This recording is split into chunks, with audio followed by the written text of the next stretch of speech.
Hello বন্ধুরা, তো দেখো আমাদের কার্তিক মাসের শেষে মানে সংক্রান্তিতে বেলা কীর্তন হয়। তো তারই কিছু ভিডিও করে রেখেছিলাম আমি, সেইগুলোই তোমাদের সাথে শেয়ার করছি। সারা গ্রাম ঘুরে এই কীর্তন হয়ে থাকে আমাদের এখানে। তো এরকম আমার সোনা মায়ের মাথায় বাতাসা দিয়ে ছড়ানো হবে।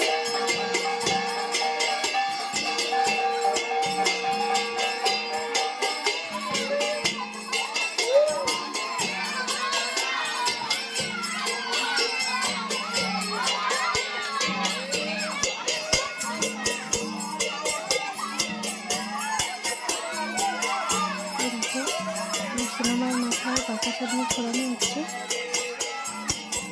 সবাই আনন্দ করে বাতাসা কুড়াচ্ছে।